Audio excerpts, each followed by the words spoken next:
I'll start off this video with a story.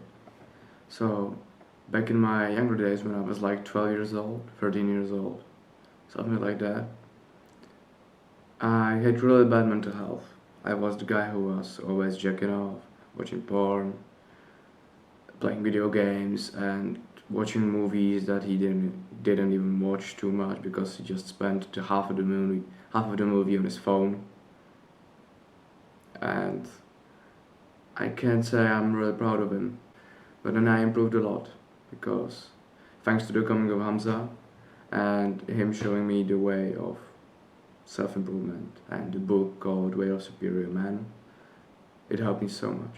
And I want to share those different ways to improve your mental health with you guys because I need to. I've noticed that there are men with really bad mental health, and I mean really bad mental health. Bad posture, bad mental health, bad habits, always in a bad mood, no motivation to do almost anything. And why is it like that? That's a question for another video.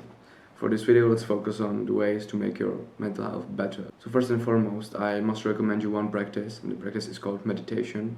We all know what meditation is, and almost all of us have tried meditation.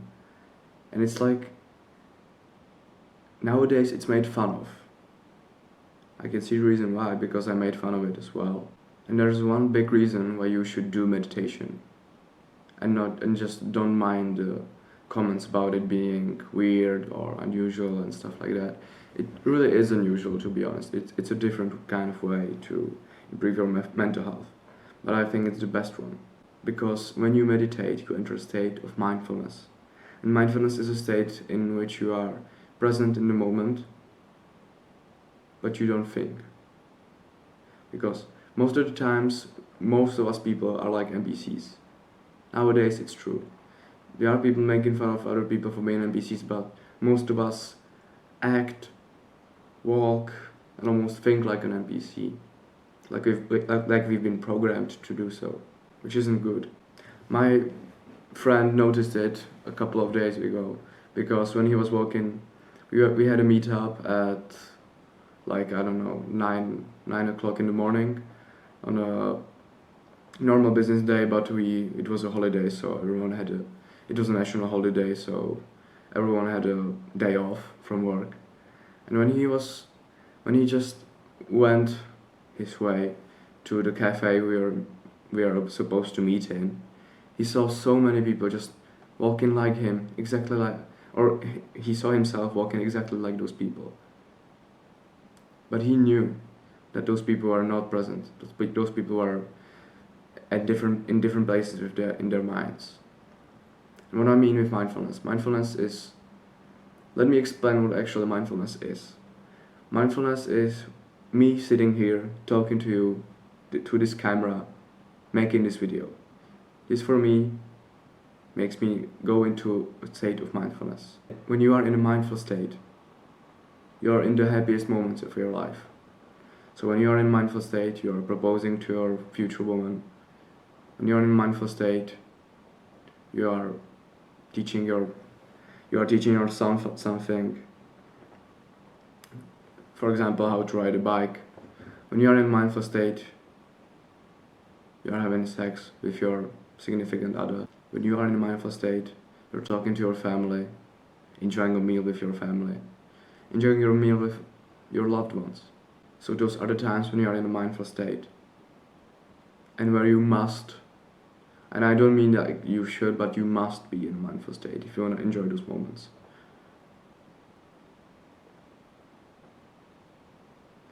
Because I can vividly remember the times where we had a family meetup and I just didn't want to meet anyone there. It's common. We all don't want to meet up every part of the family. I get it. But I was there sitting at the table, everyone eating next to me, in front of me, everyone eating around me. I wasn't there.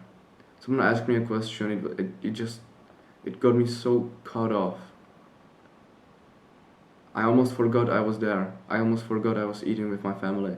Not enjoying the food, not thinking about how the food tastes good, I was thinking about, I don't fucking know, video games, for example, maybe. I bet it was video games or porn. I bet it. In those times you have to be mindful. Now, mindfulness, I'll repeat myself once again. Mindfulness is a state where you are present with body and mind. And your mind is not wandering anywhere. Your mind is not wandering about. In your head, you're not there thinking about what are you gonna eat for lunch, or for me, what am I gonna eat for breakfast? Because I've just woke up at 6 a.m. Now it's almost 8 a.m. and I've been fasted, didn't have anything to eat. I've just been making videos. And I'm not thinking about any of those when I'm speaking in front of a camera, when I'm editing videos. Not one thing crosses my mind. And that's really powerful. And to learn how to go into a state, or how to enter a state of mindfulness, you have to meditate. Because in meditation, it's a practice where you sit with nothing. It's a practice where you have your eyes closed, you're sitting, probably in darkness, because usually you do it before you go to sleep or right after you wake up. I must recommend the second option because you won't miss out as much. And you're there sitting, eyes closed, and just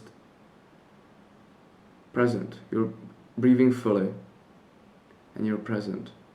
You're there. You're the most human that you could ever be after you meditate. What I can recommend for meditation would actually help me meditate, what got me into meditating. An app called Medito really helped me. I'll link it in the description. So meditation, really important. Now, moving on, we've got books. And books and reading is self-explanatory. Every time someone had a problem, or every time you have a problem, someone before you probably had it as well. Someone before you probably had the same problem. What did they do back in those times? They wrote a book. What do we do now? We complain, or we borrow a book, or we just ask internet. But most of the time we complain and ask internet. So if you've got any type of problem, there's definitely a book about it, because those people are the same people as we are now. Just some differences, like higher testosterone, different manners, different age back then. Yes. Doesn't really matter. My point is that if you have any type of problem, there's a book about it. And specifically about mental health, so many men have depression. So many men wake up and have no motivation, no drive to do anything. Books help me. Books really helped me, because books set me up to make goals, to make long-term goals, to make long-term promises to myself, which I would not break. And the books that I'm specifically talking about are the self-improvement ones. So I have many different books about self-improvement. I have like 9 or 10 of those books. It's not fun to read self-improvement books, but I can say with 100% it paid off. Books are really important. Read a book, memorize something that's important to you, something that you find really important and interesting to know, and use that information. You don't have to use it as soon as you close the book, or as soon as you read the book through. You don't even have to read the book systematically, from like page 1 to page 600, every page. Use the information that you need or that you are interested in. So books are a really good way to improve mental health. And with books you have to exercise, because you can't read books, not exercise, or exercise and not read books. You're gonna be lumped up in a stereotype of a meathead, or in the stereotype of a nerd or a geek. Exercising was something that helped me so much, because it got me into a healthier shape, a healthier body. As you can see, these things didn't make themselves. It was exercising. And me exercising, not someone else. Same with you. You have to exercise, not to watch other people exercise. You do it. Exercising helped me conquer my mind, in a way. Because if you're not exercising, you do not know about the concept of going through something hard, surviving, and then later when you regain all your power, you are stronger. Muscle fatigue is the same. If you have a chest day and you exercise really hard, your chest the next day your chest feels kind of sore. But after 2 days your chest is perfectly fine and it's stronger than before. Same with your mind. You have to train your mind. You have to exhaust your mind. Same with stress.